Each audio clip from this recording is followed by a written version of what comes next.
ನಾವು ಯಾವತ್ತು ಸಂವಿಧಾನಕ್ಕೆ, ಈ ದೇಶದ ಕಾನೂನಿಗೆ ಗೌರವ ಕೊಡುವಂಥ ಜನ ನಾವು, ಅಂಥ ಸಮಾಜ ನಮ್ಮದು. ಆದರೆ ನೀವು ಮಸೀದಿನಿಂದ ಕಲ್ಲೊಡೆಯವ್ರನ್ನ ಇವತ್ತು ಆರಾಮಾಗಿ ತಿರುಗಾಡ್ಕೊಂಡಿರೋದು ಬಿಡ್ತಾ ಇದ್ದೀರಾ ನೀವು ಇವತ್ತು. ಆದರೆ ಆ ಕಲ್ಲು ಹೊಡೆದು ತಪ್ಪು ಅಂತ ಹೇಳೋರ ಮೇಲೆ ನೀವು ಅರೆಸ್ಟ್ ಮಾಡಿ FIR ಮಾಡಿ ಜೈಲುಗಳಿಗೆ ಹಾಕ್ತಿದ್ದೀರಲ್ಲ ಸಿದ್ದರಾಮಯ್ಯನವರೇ. ನಮ್ಗೆ ಆಕ್ರೋಶ ಬರೋದಿಲ್ವಾ? ನಮಗೆ ಆಕ್ರೋಶ ಬೇಡವಾ? ಹೇಳಿ, ನೀವು ಉತ್ತರ ಕೊಡಬೇಕು. ನೀವು ದಯಮಾಡಿ ಯಾವ ಅಪರಾಧನೂ ಮಾಡದೇ ಇರುವಂಥ ಒಬ್ಬ ಮಹೇಶ್ ವಿಕ್ರಮ್ ಹೆಗಡೆ ಅವರನ್ನು ಇವತ್ತು ಅರೆಸ್ಟ್ ಮಾಡಿ ತೊಗೊಂಡೋಗಿ ಮಂಗಳೂರು ಜೈಲಿಗೆ ಬಿಟ್ಟಿದ್ದಾರೆ. ವೀಕ್ಷಕರೇ, ಇವತ್ತು ತುಂಬ ನೋವಿನಲ್ಲಿ ಮಾತಾಡ್ತಾ ಇದ್ದೀನಿ ನಾನು. ಕಾಂಗ್ರೆಸ್ ಸರ್ಕಾರ ಎಂಥ ದ್ರೋಹಿಗಳಿವರು ಅಂದರೆ ನೋಡಿ, ಕರೆಕ್ಟಾಗಿ ಶುಕ್ರವಾರ ಸಂಜೆ ಅರೆಸ್ಟ್ ಮಾಡ್ತಾರೆ. ಏನಕ್ಕೆ ಅಂದರೆ ಇವತ್ತು ಶನಿವಾರ, ಸೆಕೆಂಡ್ ಸ್ಯಾಟರ್ಡೆ, ಕೋರ್ಟ್ ಇಲ್ಲ, ಬೇಲ್ ತಗೊಳ್ಳೋಕ್ಕೆ. ಭಾನುವಾರ ಕೋರ್ಟ್ ರಜಾ, ಬೇಲ್ ತೊಗೊಳಕ್ಕಾಗಲ್ಲ. ನಿಮ್ಮ ಜಮೀರ್ ಅಹಮದ್ ಖಾನ್ ಅವರು ಖುದ್ದು ಅವರೇ ಒಂದು ಅಡ್ವೊಕೇಟ್ನ ಇಟ್ಟು ಬೇಲ್ ಕೊಡಿಸಿ ಅವ್ರನ್ನ ಕರ್ಕೊಂಡು ಬಂದು ಸನ್ಮಾನ ಮಾಡಿಸಿ ಅವ್ರ ಖರ್ಚುಗಳಿಗೆ ದುಡ್ಡು ಕೊಡ್ತಾರೆ. ಮಾನ್ಯ ಮುಖ್ಯಮಂತ್ರಿಗಳೇ, ಎದುರುಗಡೆ ಕೂತ್ಕೊಂಡು ಅದೇ ಕೋಮಿನ ನೋಡ್ತಿರೋದಂಥ ಒಬ್ಬ ಯುವಕನಿಗೆ ಏನು ಅನ್ನಿಸ್ಬೇಕು ಹೇಳಿ? ನಾಳೆ ನಾನು ಕಲ್ಲು ಹೊಡೆದ್ರೆ ನನಗೂ ಈ ಸನ್ಮಾನ ಮಾಡ್ತಾರೆ ಅಂತ ಅನ್ಸಲ್ವ ಅವರಿಗೆ? ನೀವು ಪಟಾಕಿ ಹೊಡಿಯಂಗಿಲ್ಲ, ದೀಪ ಹಚ್ಚಂಗಿಲ್ಲ, ಕರ್ಪೂರ ಹಚ್ಚಂಗಿಲ್ಲ, ರೋಡಲ್ಲಿ ಘೋಷಣೆಗಳು ಕೂಗಂಗಿಲ್ಲ. ಏನ್ರಿ ಇದು? ಯಾವ ದೇಶದಲ್ಲಿ ಇದ್ದೀವಿ ನಾವು? ಹೇಳ್ರಿ ಮಾನ್ಯ ಮುಖ್ಯಮಂತ್ರಿಗಳು, ಎಲ್ಲರೂ ಇದ್ದೀನಿ, ಎಲ್ಲಿ ಬದುಕ್ತಿದ್ದೀವಿ ನಾವು? ಬಸವನಗೌಡ ಪಾಟೀಲ್ ಯತ್ನಾಳ್ ಮೇಲೆ ನೀವು ಕೇಸ್ಗಳಾಗ್ತೀರಿ, FIRಗಳಾಗ್ತೀರಿ. ಮಾನ್ಯ ಮುಖ್ಯಮಂತ್ರಿಗಳೇ, ನೀವು ಯಾವುದೋ ಮುಸ್ಲಿಂ ದೇಶಗಳದ್ದು ಬಾವುಟನ ಹಿಡ್ಕೊಳ್ತಾರೆ, ನಿಮಗೆ ಅದು ಪ್ರಚೋದನೆ ಅನಿಸಲ್ಲ. ಪಾಕಿಸ್ತಾನಕ್ಕೆ ಜೈ ಅಂತಾರೆ, ನಿಮಗೆ ಪ್ರಚೋದನೆ ಅನಿಸೋದಿಲ್ಲ. ಕಲ್ಲು ಹೊಡಿತಾರೆ ಮಸೀದಿನಲ್ಲಿ ನಿಂತ್ಕೊಂಡು ಗಣೇಶ ಮೆರವಣಿಗೆ ಮೇಲೆ, ನಿಮಗೆ ಅದು ಪ್ರಚೋದನೆ ಅನಿಸಲ್ಲ. ಒಂದು ಪೋಸ್ಟ್ ಕಾರ್ಡ್ ಹಾಕಿದ್ದಕ್ಕೆ ನಿಮಗೆ ಪ್ರಚೋದನೆ ಅನ್ನಿಸ್ತಿದೆಯಾ ಮಾನ್ಯ ಮುಖ್ಯಮಂತ್ರಿಗಳೇ?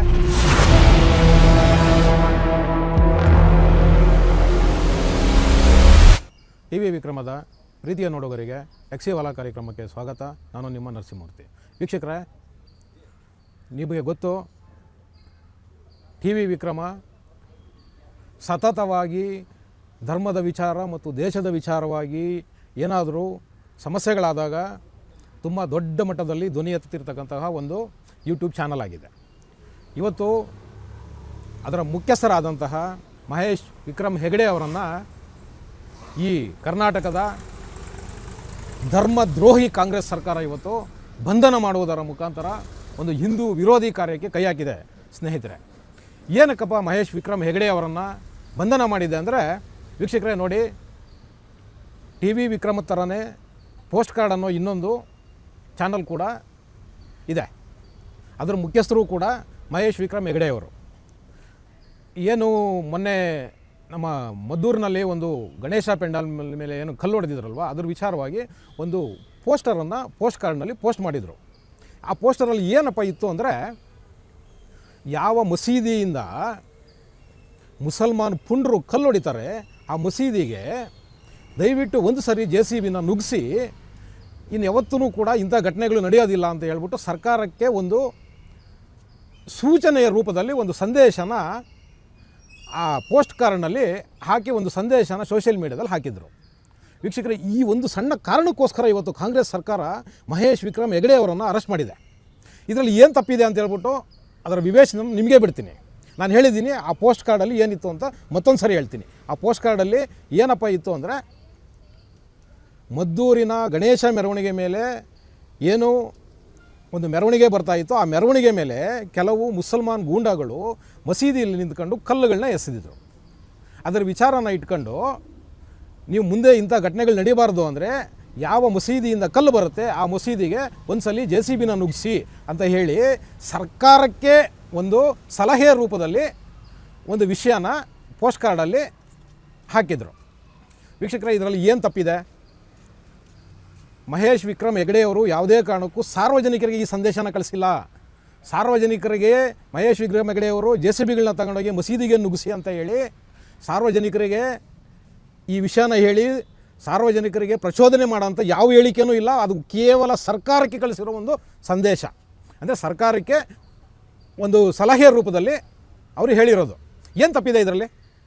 ನೋಡಿ, ಇದು ಎಂಥ ಈ ಕಾಂಗ್ರೆಸ್ ಸರ್ಕಾರ ಎಂಥ ದ್ರೋಹಿಗಳಿವರು ಅಂದರೆ ನೋಡಿ, ಕರೆಕ್ಟಾಗಿ ಶುಕ್ರವಾರ ಸಂಜೆ ಅರೆಸ್ಟ್ ಮಾಡ್ತಾರೆ. ಏನಕ್ಕೆ ಅಂದರೆ ಇವತ್ತು ಶನಿವಾರ, ಸೆಕೆಂಡ್ ಸ್ಯಾಟರ್ಡೆ, ಕೋರ್ಟ್ ಇಲ್ಲ, ಬೇಲ್ ತಗೊಳ್ಳೋಕ್ಕೆ. ಭಾನುವಾರ ಕೋರ್ಟ್ ರಜಾ, ಬೇಲ್ ತೊಗೊಳಕ್ಕಾಗಲ್ಲ. ನೋಡಿ ಎಂಥ ಹುನ್ನಾರಗಳು ಮಾಡ್ತಾರೆ ಅಂದರೆ, ಬೇಕು ಅಂತ ಯಾವ ಅಪರಾಧನೂ ಮಾಡದೇ ಇರುವಂಥ ಒಬ್ಬ ಮಹೇಶ್ ವಿಕ್ರಮ್ ಹೆಗಡೆ ಅವರನ್ನು ಇವತ್ತು ಅರೆಸ್ಟ್ ಮಾಡಿ ತೊಗೊಂಡೋಗಿ ಮಂಗಳೂರು ಜೈಲಿಗೆ ಬಿಟ್ಟಿದ್ದಾರೆ. ವೀಕ್ಷಕರೇ, ಇವತ್ತು ತುಂಬ ನೋವಿನಲ್ಲಿ ಮಾತಾಡ್ತಾ ಇದ್ದೀನಿ ನಾನು. ಇಂಥ ಘಟನೆಗಳಿವತ್ತು ಕರ್ನಾಟಕದ ಮೂಲೆಯಲ್ಲಿ ಯಾರು ಹಿಂದೂ ಪರ ಸಂಘಟನೆಗಳನ್ನ ಕಟ್ಕೊಂಡು ಹಿಂದೂ ಹೋರಾಟಗಳನ್ನ ಮಾಡ್ತಿದ್ದಾರೆ, ಹಿಂದೂ ಪರ ಹೋರಾಟಗಾರರಿದ್ದಾರೆ, ಅವ್ರ ಮೇಲೆ ಕಂಡಲ್ಲಿ ಇವತ್ತು FIRಗಳನ್ನ ಹಾಕು, ತಗೊಂಡೋಗಿ ಜೈಲಿಗೆ ಬಿಟ್ಟು ಬಾ. ಈ ಕೆಲಸನ ಇವತ್ತು ಉದ್ದೇಶಪೂರ್ವಕವಾಗೇ, ನಾನು ಬಹಿರಂಗವಾಗಿ ಹೇಳ್ತಾ ಇದ್ದೀನಿ, ಉದ್ದೇಶಪೂರ್ವಕವಾಗೇ ಈ ಕಾಂಗ್ರೆಸ್ ಸರ್ಕಾರ ಇವತ್ತು ಹಿಂದುತ್ವದ ಹೋರಾಟ ಮಾಡೋರ ಮೇಲೆ ಇವತ್ತು ಕೇಸ್ಗಳನ್ನು ಹಾಕ್ತಿದೆ, ದೇಶದ ಪರ ಮಾತಾಡೋರ ಮೇಲೆ ಇವತ್ತು ಕೇಸ್ಗಳನ್ನು ಹಾಕ್ತಿದ್ದಾರೆ. ಏನಪ್ಪ ಇವ್ರು ಕೂಡ ಸಮಜಾಯಿಸಿ ಅಂದರೆ ಪ್ರಚೋದನೆ. ನಾನು ಮಾನ್ಯ ಮುಖ್ಯಮಂತ್ರಿಗಳಲ್ಲಿ ಕೇಳ್ಕೊತಾ ಇದ್ದೀನಿ, ಮುಖ್ಯಮಂತ್ರಿಗಳೇ, ನಿಮ್ಮ ಪ್ರಕಾರ ಪ್ರಚೋದನೆ ಯಾವುದು? ನಮಗೆ ಉತ್ತರ ಕೊಡಬೇಕಾಗಿದೆ. ನೀವು ವಿಧಾನಸೌಧದ ಒಳಗಡೆ ನಿಂತ್ಕೊಂಡು ಪಾಕಿಸ್ತಾನಕ್ಕೆ ಜೈ ಅಂತ ಹೇಳಿದ್ದು ಪ್ರಚೋದನೆಯೋ ಅಲ್ವೋ? ನೀವು ಉತ್ತರ ಕೊಡಬೇಕು, ದಯವಿಟ್ಟು ನೀವು ಉತ್ತರ ಕೊಡಬೇಕು. ನೀವಿವತ್ತು ಹಿಂದೂ ಹೋರಾಟಗಾರರನ್ನ ಇವತ್ತು ಟಾರ್ಗೆಟ್ ಮಾಡಿ ಇವತ್ತು ನೀವು ಅವ್ರನ್ನ ಒಳಗಡೆ ಕಳಿಸ್ತಿದ್ದೀರಿ. ಯಾವ ಕಾರಣಕ್ಕೆ ಕಳಿಸ್ತಿದ್ದೀರಾ ಸ್ವಾಮಿ?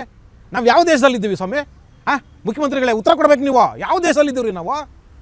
ನಾವೇನಾದರೂ ಅಫ್ಘಾನಿಸ್ತಾನದಲ್ಲೋ ಪಾಕಿಸ್ತಾನದಲ್ಲೋ ಇಲ್ಲ ಯಾವುದೋ ಮುಸಲ್ಮಾನ್ ದೇಶದಲ್ಲಿದ್ದೀವ ನಾವು? ಹೇಳ್ರಿ ಸ್ವಾಮಿ ನೀವು. ನಮಗೆ ಹಕ್ಕುಗಳಿಲ್ವಾ ಇಲ್ಲಿ ಹಿಂದೂಗಳಿಗೆ? ನಮಗೆ ಪತ್ರಿಕಾ ಸ್ವಾತಂತ್ರ್ಯ ಇಲ್ವಾ ಇಲ್ಲಿ?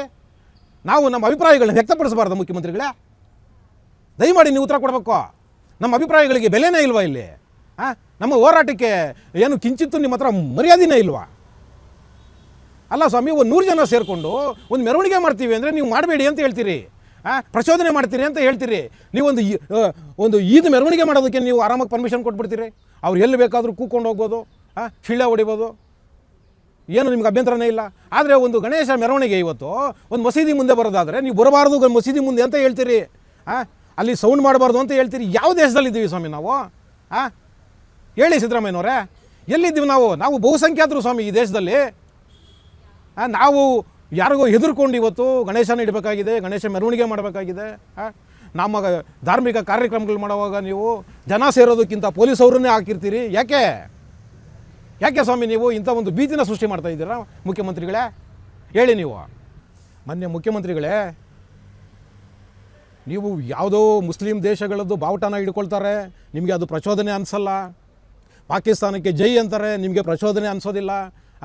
ಕಲ್ಲು ಹೊಡಿತಾರೆ ಮಸೀದಿನಲ್ಲಿ ನಿಂತ್ಕೊಂಡು ಗಣೇಶ ಮೆರವಣಿಗೆ ಮೇಲೆ, ನಿಮಗೆ ಅದು ಪ್ರಚೋದನೆ ಅನಿಸಲ್ಲ. ಒಂದು ಪೋಸ್ಟ್ ಕಾರ್ಡ್ ಹಾಕಿದ್ದಕ್ಕೆ ನಿಮಗೆ ಪ್ರಚೋದನೆ ಅನ್ನಿಸ್ತಿದೆಯಾ? ಮಾನ್ಯ ಮುಖ್ಯಮಂತ್ರಿಗಳೇ, ದಯಮಾಡಿ ಹಿಂದೂ ಸಮಾಜ ಇಂಥ ಪ್ರಶ್ನೆಗಳನ್ನ, ನೂರಾರು ಪ್ರಶ್ನೆಗಳನ್ನ ಎತ್ತಿದೆ ಇವತ್ತು. ನೀವು ದಯಮಾಡಿ ಉತ್ತರ ಕೊಡಬೇಕಾಗಿದೆ ಮಾನ್ಯ ಮುಖ್ಯಮಂತ್ರಿಗಳೇ. ನೀವೆಷ್ಟು ಜನ ಅರೆಸ್ಟ್ ಮಾಡ್ತೀರಾ ಹೇಳಿ? ಮುಖ್ಯಮಂತ್ರಿಗಳೇ, ನೀವೆಷ್ಟು ಜನ ಅರೆಸ್ಟ್ ಮಾಡ್ತೀರಿ? ಅಷ್ಟು ಜಾಗ ಇದೆ ಜೈಲುಗಳಲ್ಲಿ, ನೀವು ಹಿಂದೂಗಳನ್ನ ಅರೆಸ್ಟ್ ಮಾಡಿ ಇಟ್ಕೊಳ್ಳೋ ಅಷ್ಟು ಜಾಗಗಳು. ನೀವಿವತ್ತು ನೋಡಿ, ಯಾರು ತುಂಬ ದೊಡ್ಡ ಮಟ್ಟದಲ್ಲಿ ದೊಡ್ಡ ಧ್ವನಿಯಲ್ಲಿ ಧರ್ಮದ ವಿರುದ್ಧ, ದೇಶದ ವಿರುದ್ಧ ಏನಾದರೂ ತೊಂದರೆಗಳಾದಾಗ ಮಾತಾಡ್ತಿದ್ದಾರೆ, ಧ್ವನಿ ಎತ್ತುತ್ತಿದ್ದಾರೆ, ಅಂಥವರ ಧ್ವನಿಯನ್ನು ಅಡಗಿಸೋದಕ್ಕೆ ಹೊರಟಿದ್ದೀರಾ ಸಿದ್ದರಾಮಯ್ಯನವರೇ ಅಲ್ವಾ? ಖಂಡಿತ ನೀವು ಇದನ್ನೇ ತಾನೇ ಸಿದ್ದರಾಮಯ್ಯನವರೇ ಮಾಡ್ತಿರೋದು. ನೀವು ಖಂಡಿತವಾಗ್ಲೂ ತಪ್ಪು ಮಾಡ್ತಿದ್ದೀರಿ. ಯಾಕೆಂದರೆ ನೋಡಿ, ನಿಮಗೆ ಕೊಟ್ಟಿರೋದು ಕೇವಲ 5 ವರ್ಷ ಅಧಿಕಾರ, 50 ವರ್ಷ ಅಲ್ಲ. ಮಾನ್ಯ ಮುಖ್ಯಮಂತ್ರಿಗಳೇ, ಇದನ್ನು ನೆನಪಲ್ಲಿ ಇಟ್ಕೊಳ್ಳಿ. ನಿಮಗಿವತ್ತು ಬಹುಮತ ಸರ್ಕಾರ ಇರಬಹುದು, ಆದರೆ ಈ ಸರ್ಕಾರದ ಅವಧಿ ಕೇವಲ 5 ವರ್ಷ. ಮುಖ್ಯಮಂತ್ರಿಗಳೇ ನೆನಪಿಟ್ಕೊಳ್ಳಿ, ಕೇವಲ 5 ವರ್ಷನೇ ನಿಮ್ಗೆ ಅಧಿಕಾರ ಕೊಟ್ಟಿರೋದು. ಆ 5 ವರ್ಷದಲ್ಲಿ ಈಗಾಗಲೇ ನಿಮ್ಮ ದುರಾಡಳಿತದಲ್ಲಿ 2.5 ವರ್ಷನ ಕಳೆದು ಬಿಟ್ಟಿದ್ದೀರಿ. ಇನ್ನು ಕೇವಲ ಇರೋದು 2.5 ವರ್ಷ. ಇವತ್ತಿನ ನಿಮ್ಮ ಓಲೈಕೆಯ ರಾಜಕಾರಣ ನೋಡಿದ್ರೆ ಮುಖ್ಯಮಂತ್ರಿಗಳೇ ನಮಗೆ ನಾಚಿಕೆ ಆಗ್ತಿದೆ. ನಾವು ಎಲ್ಲಿ ಬದುಕ್ತಾ ಇದ್ದೀವಿ? ನಾವು ಏನು ಇಲ್ಲಿ ಕರ್ನಾಟಕದಲ್ಲಿದ್ದೀವಾ ಅಥವಾ ಬೇರೆ ಯಾವುದಾದ್ರೂ ದೇಶದಲ್ಲಿದ್ದೀವಾ ಅಂತ ಅನ್ನಿಸ್ತಿದೆ ನಮಗೆ. ನಿಮ್ಮ ಈ ಓಲೈಕೆ, ಮುಸಲ್ಮಾನರಿಗೆ ನೀವು ಕೊಟ್ಟಿರ್ತಕ್ಕಂಥ ಈ ಫ್ರೀಡಮ್ನ ನೋಡಿದ್ರೆ ಖಂಡಿತ ನಮಗೆ ಖೇದ ಆಗ್ತಿದೆ ಮುಖ್ಯಮಂತ್ರಿಗಳೇ. ನೋಡಿ, ಒಂದು ಪೋಸ್ಟ್ ಕಾರ್ಡ್ ಹಾಕಿದ್ದಕ್ಕೆ ಮಹೇಶ್ ವಿಕ್ರಮ್ ಹೆಗಡೆ ಅವರನ್ನು ನೀವು ಅರೆಸ್ಟ್ ಮಾಡ್ತೀರಿ. ಆ ಧರ್ಮಸ್ಥಳದ ಮೇಲೆ ಪುಂಖಾನುಪುಂಖವಾಗಿ ಆರೋಪಗಳನ್ನ ಮಾಡಿದ್ರು. ಆ ಸುಜಾತ ಭಟ್ ಅನ್ನೋ ಒಂದು ಹೆಣ್ಣುಮಗಳು, ಆ ಹೆಣ್ಣುಮಗಳಿಗೆ ಮಗಳೇ ಇಲ್ಲ, ತನ್ನ ಮಗಳಿದ್ಲು, ಧರ್ಮಸ್ಥಳದಲ್ಲಿ ಆಕೆನ ಅತ್ಯಾಚಾರ ಮಾಡಿ ಕೊಂದಾಕಿದ್ದಾರೆ, ನನಗೆ ನ್ಯಾಯ ಬೇಕು ಅಂತ ಆ ಹೆಣ್ಣುಮಗಳು ವೀಡಿಯೋಗಳನ್ನ ಮಾಡಿಕೊಂಡು ಅಪಪ್ರಚಾರ ಮಾಡ್ಕೊಂಡು ತಿರುಗಿದ್ಲು. ಆ ಹೆಣ್ಣುಮಗಳನ್ನ ಇವತ್ತಿನವರೆಗೂ ನೀವು ಅರೆಸ್ಟ್ ಮಾಡಿಲ್ಲ ಸಿದ್ದರಾಮಯ್ಯನವರೇ, ಇವತ್ತಿನವರೆಗೂ ನೀವು ಅರೆಸ್ಟ್ ಮಾಡಿಲ್ಲ. ಅದು ತಪ್ಪು ಅಂತ ನಿಮಗೆ ಅನ್ನಿಸ್ತೇ ಇಲ್ವಾ ಮುಖ್ಯಮಂತ್ರಿಗಳೇ? ಹೇಳಿ ಮುಖ್ಯಮಂತ್ರಿಗಳೇ. ಮತ್ತು ಅದೇ ಧರ್ಮಸ್ಥಳದ ವಿರುದ್ಧ ಇನ್ನೊಬ್ಬ ಅನ್ಯ ಕೋಮಿನ, ಅಂದರೆ ಇಸ್ಲಾಂಗೆ ಸೇರಿರ್ತಕ್ಕಂತಹ ಒಬ್ಬ ಹುಡುಗ, ಆ ಹುಡುಗ ಪುಂಖಾನುಪುಂಖವಾಗಿ ಜನರನ್ನು ಪ್ರಚೋದನೆ ಮಾಡ್ದ ಯೂಟ್ಯೂಬಲ್ಲಿ. 2 ದಿವಸ ವಿಚಾರಣೆ ಮಾಡಿ ಅವನ್ನ ಆರಾಮಾಗಿ ತಿರುಗಾಡ್ಕೊಂಡು ಇರೋಕ್ಕೆ ಬಿಟ್ಟಿದ್ದೀರಿ. ಆ ಹೋರಾಟದಲ್ಲಿ ಸೌಜನ್ಯ ನ್ಯಾಯ ಕೊಡಬೇಕು ಅನ್ನೋ ಒಂದು ನೆಪನ ಇಟ್ಕೊಂಡು ಧರ್ಮಸ್ಥಳದ ವಿರುದ್ಧ ಹುನ್ನಾರ ಮಾಡಿದಕ್ಕಂತಹ ಸಾಕಷ್ಟು ಜನ ಗಿರೀಶ್ ಮಟ್ಟಣ್ಣ, ತಿಮರೋಡಿ ಇಂಥವ್ರನ್ನ ಸೇರಿಸ್ಕೊಂಡು ಆ ಜಯಂತು ಇವ್ರಿಗೆಲ್ಲ ಏನು ಮಾಡಿದ್ರಿ ಸ್ವಾಮಿ ನೀವು? ಅವರು ಪ್ರಚೋದನೆ ಮಾಡೋದ್ರಲ್ಲಿ ಅವರು ಆ ಧರ್ಮಸ್ಥಳ ಅನ್ನೋ ಒಂದು ಜಾಗಕ್ಕೆ ಮಸಿ ಬಳಿಬೇಕು ಅಂತ ಹೇಳಿ ಪ್ರಯತ್ನ ಮಾಡಿದ್ರು ಅಂತ ನಿಮ್ಗೆ ಅನ್ನಿಸ್ಲೇ ಇಲ್ವಾ ಸಿದ್ದರಾಮಯ್ಯನವರೇ? ನೀವು ಅವ್ರನ್ನೆಲ್ಲ 3 ದಿವಸ ಕರ್ಕೊಂಬಂದು ವಿಚಾರಣೆ ಮಾಡಿ ಆರಾಮಾಗಿ ತಿರ್ಗಾಡ್ಕೊಂಡು ಇರೋಕ್ಕೆ ಬಿಟ್ಟಿದ್ದೀರಿ. ಅವ್ರನ್ನ ಯಾರನ್ನೂ ಅರೆಸ್ಟೇ ಮಾಡಲಿಲ್ಲ. ಸಲಹೆಯ ರೂಪದಲ್ಲಿ ನಿಮಗೆ ಯಾವ ಮಸೀದಿನಲ್ಲಿ ಕಲ್ಲು ಬರ್ತಿದೆ ಆ ಮಸೀದಿಗೆ JCBನ ಒಂದ್ಸಲಿ ನುಗ್ಗಿಸಿ ಇನ್ನು ಯಾವತ್ತೂ ಮುಂದೆ ಇದು ಪುನರಾವರ್ತನೆ ಆಗಲ್ಲ ಅಂತ ಸಲಹೆಯ ರೂಪದಲ್ಲಿ ನಿಮಗೂ, ಅದು ಏನು ಸಾರ್ವಜನಿಕರಿಗೂ ಅಲ್ಲ ಸರ್ಕಾರಕ್ಕೊಂದು ಸಲಹೆಯ ರೂಪದಲ್ಲಿ ಹೇಳಿದ್ದು. ಮತ್ತು ಮಾನ್ಯ ಮುಖ್ಯಮಂತ್ರಿಗಳೇ ನೋಡಿ, ಕಲ್ಲು ಹೊಡೆಯುವಂಥ ವಿಚಾರಗಳು ಇದು ಕೇವಲ ಒಂದು ಸಲ ನಡೆದಿರೋದಲ್ಲ. ಒಂದು ಸಲ ನಡೆದಿದ್ರೆ ಎಕ್ಸೆಂಪ್ಷನ್ ಇದೆ, 2 ಸಲ ಎಕ್ಸೆಂಪ್ಷನ್ ಇದೆ, ಒಪ್ಕೊಳ್ಳೋಣ. ಯಾರೋ ಪುಂಡ್ರು ಬೇಕು ಅಂತ ಮಾಡಿದ್ದಾರೆ ಅಂತ ಹೇಳೋಣ, ಪರವಾಗಿಲ್ಲ. ಸಣ್ಣ ಸಣ್ಣ ಮಕ್ಕಳು ಗಣೇಶ ಮುಂದೆ ಬಂದು ಎಂಜಲು ಉಗಿತಾರೆ ಅಂದರೆ ಆ ಮಕ್ಕಳಿಗೆ ಏನು ಗೊತ್ತಿರುತ್ತೆ ಸ್ವಾಮಿ? ಯಾರೋ ಪ್ರಚೋದನೆ ಮಾಡಿ ಕಳಿಸಿದಾರಲ್ವಾ? ಯಾಕೆ ನಿಮ್ಮ ತಲೆನಲ್ಲಿ ಇದು ಬರೋದೇ ಇಲ್ವಾ ಸಿದ್ದರಾಮಯ್ಯನವರೇ, ಮಾನ್ಯ ಮುಖ್ಯಮಂತ್ರಿಗಳೇ? ಹೇಳಿ ಮುಖ್ಯಮಂತ್ರಿಗಳೇ, ನಾವು ಎಷ್ಟು ಸಹಿಸ್ಕೊಳ್ಳೋಣ? ಗಣೇಶ ಮೆರವಣಿಗೆ ಹೋಗ್ತಿರೋವಾಗ ಕಲ್ಲು ಹೊಡಿತಾರೆ, ಕೋಮು ಗಲಭೆ ಹೆಸರಿನಲ್ಲಿ ಪೊಲೀಸರಿಗೆ ಕಲ್ಲು ಹೊಡಿತಾರೆ, ಪೊಲೀಸ್ ಸ್ಟೇಷನ್ಗಳಿಗೆ ಕಲ್ಲು ಹೊಡಿತಾರೆ, ಬೆಂಕಿ ಹಚ್ತಾರೆ, ಸಾರ್ವಜನಿಕ ಆಸ್ತಿ ಪಾಸ್ತಿಗಳು ನಷ್ಟ ಮಾಡ್ತಾರೆ, ಅವರುಗಳ ಮೇಲೆ ನಾಮಕಾವಾಸ್ತಿ ಕೇಸುಗಳು ಹಾಕಿಸ್ತೀರಿ. ಆಮೇಲೆ ನಿಮ್ಮ ಸಚಿವರುಗಳು ಶಾಸಕರುಗಳು ಹೋಗಿ ಅವ್ರಿಗೆ ಬೇಲ್ ಕೊಟ್ಟು ಬಿಡಿಸ್ಕೊಂಡು ಬಂದು ಹಾರ ಹಾಕಿ ಸನ್ಮಾನ ಮಾಡ್ತಾರೆ. ಏನು ಸ್ವಾಮಿ ಇದು ರಾಜ್ಯ ನಡೆಸೋ ರೀತಿನ? ಹೇಳಿ ಸ್ವಾಮಿ ಮುಖ್ಯಮಂತ್ರಿಗಳೇ, ಇದಾ ಪರಿ? ಹೇಳಿ ನೀವು. ನಿಮ್ಮ ಜಮೀರ್ ಅಹಮದ್ ಖಾನ್ ಅವರು ಖುದ್ದು ಅವರೇ ಒಂದು ಅಡ್ವೊಕೇಟ್ನ ಇಟ್ಟು ಬೇಲ್ ಕೊಡಿಸಿ ಅವ್ರನ್ನ ಕರ್ಕೊಂಡು ಬಂದು ಸನ್ಮಾನ ಮಾಡಿಸಿ ಅವ್ರ ಖರ್ಚುಗಳಿಗೆ ದುಡ್ಡು ಕೊಡ್ತಾರೆ. ಮಾನ್ಯ ಮುಖ್ಯಮಂತ್ರಿಗಳೇ, ಎದುರುಗಡೆ ಕೂತ್ಕೊಂಡು ಅದೇ ಕೋಮಿನ ನೋಡ್ತಿರೋದಂಥ ಒಬ್ಬ ಯುವಕನಿಗೆ ಏನು ಅನ್ನಿಸ್ಬೇಕು ಹೇಳಿ? ನಾಳೆ ನಾನು ಕಲ್ಲು ಹೊಡೆದ್ರೆ ನನಗೂ ಈ ಸನ್ಮಾನ ಮಾಡ್ತಾನೆ ಅಂತ ಅನ್ಸಲ್ವ ಅವರಿಗೆ? ಮಾನ್ಯ ಮುಖ್ಯಮಂತ್ರಿಗಳೇ, ಯಾಕೆ ನೀವು ಜಮೀರ್ ಅಹಮದ್ನ ಕರೆದು ನೀವು ಅವ್ರಿಗೆ ಬುದ್ಧಿ ಹೇಳೋದಿಲ್ಲ? ನೀವು ಮಾಡ್ತಿರೋದು ಇದು ತಪ್ಪು ಅಂತ. ನೀವು ಅದನ್ನೆಲ್ಲ ಮಾಡೋದನ್ನು ಬಿಟ್ಬಿಟ್ಟು ಇವತ್ತು ಹಿಂದೂ ಹೋರಾಟಗಾರರ ಮೇಲೆ ನೀವು ಇವತ್ತು ಪ್ರಚೋದನೆ ಮಾಡ್ತಾರೆ, ಕೋಮು ಗಲಭೆಗಳನ್ನ ಸೃಷ್ಟಿ ಮಾಡ್ತಾರೆ. ಆ ಕಾರಣಕ್ಕೋಸ್ಕರ ನಾವು ಅರೆಸ್ಟ್ ಮಾಡ್ತೀವಿ ಅಂತ ಹೇಳ್ಬಿಟ್ಟು ಸಬೂಬು ಹೇಳ್ತಾ ಇದ್ದೀರಲ್ಲ ಮುಖ್ಯಮಂತ್ರಿಗಳೇ, ಸರಿನಾ ಮುಖ್ಯಮಂತ್ರಿಗಳೇ ನೀವು ಮಾಡ್ತಿರೋದು? ಹೇಳಿ ನೋಡಿ. ನೀವು ಈ ನಡವಳಿಕೆಗಳು ಇವತ್ತು ಜನ ತುಂಬ ಸೂಕ್ಷ್ಮವಾಗಿ ಗಮನಿಸ್ತಿದ್ದಾರೆ ಮಾನ್ಯ ಮುಖ್ಯಮಂತ್ರಿಗಳೇ. ಖಂಡಿತವಾಗ್ಲೂ ಹಿಂದೂ ಸಮಾಜ ಇವತ್ತು ತುಂಬ ಸೂಕ್ಷ್ಮವಾಗಿ ಗುರುತಿಸ್ತಿದ್ದಾರೆ. ನಿಮಗೆ ಮುಂದಿನ ದಿನಗಳಲ್ಲಿ ಖಂಡಿತವಾಗ್ಲೂ ನಿಮಗೆ ಇದರಿಂದ ಭಾಳ ಪೆಟ್ಟಾಗುತ್ತೆ. ಹೌದು ಮುಖ್ಯಮಂತ್ರಿಗಳೇ, ಅರ್ಥ ಮಾಡ್ಕೊಳ್ಳಿ. ನೀವು ದಯವಿಟ್ಟು ಇದನ್ನು ನಿಲ್ಲಿಸಿ. ಇವತ್ತು ನೋಡಿ, ನೀವು ಇವತ್ತು ಬಸವನಗೌಡ ಪಾಟೀಲ್ ಯತ್ನಾಳ್ ಮೇಲೆ ನೀವು ಕೇಸ್ಗಳಾಗ್ತೀರಿ, FIRಗಳಾಗ್ತೀರಿ, CT ರವಿ ಮೇಲೆ ಹಾಕ್ತೀರಿ, ಪಂಪುವೇಲ್ ಮೇಲೆ ಹಾಕ್ತೀರಿ, ಪ್ರತಾಪ್ ಸಿಂಹ ಅವ್ರ ಮೇಲೆ ಹಾಕ್ತೀರಿ. ನೀವು ಈ ರೀತಿ ನೋಡಿ, ಇವತ್ತು ನೀವು ಹಿಂದೂ ಸಮಾಜನ ಒಡೆಯೋದಕ್ಕೆ ಹೊರಟಿದ್ದೀರಾ ಸಿದ್ದರಾಮಯ್ಯನವರೇ. ಮುಖ್ಯಮಂತ್ರಿಗಳೇ, ಖಂಡಿತವಾಗ್ಲೂ ನೀವು ಇವತ್ತು ಯಾರು ಹಿಂದೂಗಳ ಪರ ಧ್ವನಿ ಎತ್ತಿದ್ದಾರೆ ಮುಖಂಡರುಗಳು, ಅವ್ರನ್ನ ನೀವಿವತ್ತು ಬಂಧನ ಮಾಡಿ ಕೋರ್ಟ್ಗಳಲ್ಲಿ ತೊಗೊಂಡೋಗಿ ನಿಲ್ಲಿಸಿ ಅವ್ರನ್ನ ಜೈಲಿಗೆ ಕಳಿಸೋ ಒಂದು ಪ್ರವೃತ್ತಿನ ಶುರು ಮಾಡಿ, ಯಾರು ಕೆಳ ಹಂತದ ಹಿಂದೂ ಕಾರ್ಯಕರ್ತರಿದ್ದಾರೆ, ಹಿಂದೂ ಸಂಘಟನೆಗಳಲ್ಲಿ ಕೆಲಸ ಮಾಡ್ತಿದ್ದಾರೆ, ಇವತ್ತು ಆ ಕಾರ್ಯಕರ್ತರನ್ನು ನೀವು ಮಾನಸಿಕವಾಗಿ ಅವರ ಶಕ್ತಿನ ಕುಂದಿಸೋ ಒಂದು ಕೆಲಸನ ಇವತ್ತು ಮುಖಂಡರುಗಳನ್ನ ಅರೆಸ್ಟ್ ಮಾಡೋದರಿಂದ ನೀವು ಮಾಡ್ತಾ ಇದ್ದೀರಾ ಸಿದ್ದರಾಮಯ್ಯನವರೇ. ಖಂಡಿತವಾಗ್ಲೂ ನಿಮಗೆ ಇದರಲ್ಲಿ ಜಯ ಸಿಗೋದಿಲ್ಲ. ನೀವು ಅಂದ್ಕೊಂಡಿರ್ಬೋದು ಒಬ್ಬ ಮಹೇಶ್ ವಿಕ್ರಮ್ ಹೆಗಡೆ ಅವ್ರನ್ನ ಅರೆಸ್ಟ್ ಮಾಡೋದ್ರಿಂದಾಗಲಿ ಅಥವಾ ಬಸವನಗೌಡ ಪಾಟೀಲ್ ಯತ್ನಾಳ್ರ ಮೇಲೆ ನೀವು ಇವತ್ತು FIRಗಳನ್ನ ಮಾಡಿ ಎದುರಿಸೋದ್ರಿಂದ ಆಗ್ಬೋದು, CT ರವಿ, ಅರುಣ್ ಪಂಪುವೇಲು ಇಂಥವ್ರ ಮೇಲೆ ನೀವು FIRಗಳನ್ನ ಹಾಕಿ ಬಂಧನದ ಭೀತಿನಲ್ಲಿ ಇರಿಸಿ ನಾವು ಏನೋ ಇವತ್ತು ಹಿಂದೂ ಸಮಾಜನ ಬಗ್ಗು ಬಡಿತೀವಿ ಅಂತ ಏನಾದರೂ ನೀವು ಅಂದ್ಕೊಂಡಿದ್ರೆ ಮಾನ್ಯ ಮುಖ್ಯಮಂತ್ರಿಗಳೇ, ನಿಮ್ಮ ಈ ಯೋಚನೆ ಇದೆಯಲ್ಲ, ಖಂಡಿತ ನಿಮ್ಮ ಈ ಯೋಚನೆಗೆ ಸೋಲಾಗುತ್ತೆ, ನಿಮ್ಮ ಈ ನಡವಳಿಕೆಗೆ ಸೋಲಾಗುತ್ತೆ, ಖಂಡಿತವಾಗ್ಲೂ ಸೋಲಾಗುತ್ತೆ ಮುಖ್ಯಮಂತ್ರಿಗಳೇ. ನೀವು ಇದರ ಪ್ರತಿಫಲನ ಮುಂದಿನ ದಿನಗಳಲ್ಲಿ ನೀವು ಅನುಭವಿಸ್ಬೇಕಾಗತ್ತೆ. ಹಿಂದೂ ಸಮಾಜ ಬೀದಿಗೆ ಬಂದು ಹೋರಾಟ ಮಾಡ್ತಿಲ್ಲ, ಹಿಂದೂ ಸಮಾಜನೇ ಇದನ್ನು ಒಪ್ಕೊಳ್ಳೋದಿಲ್ಲ ಅಂತ ನೀವೇನಾದರೂ ಅಂದ್ಕೊಂಡಿದ್ರೆ ಖಂಡಿತವಾಗ್ಲೂ ತಪ್ಪು.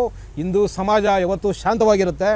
ಆ ಸಮಾಜ ಒಂದು ಸಾರಿ ಏನಾದರೂ ಸಿಡಿದಿದ್ದರೆ ನಿಮ್ಮನ್ನು ರಾಜಕೀಯವಾಗಿ ಸರ್ವನಾಶ ಮಾಡೋಕ್ಕತ್ತೆ, ತಿಳ್ಕೊಳ್ಳಿ.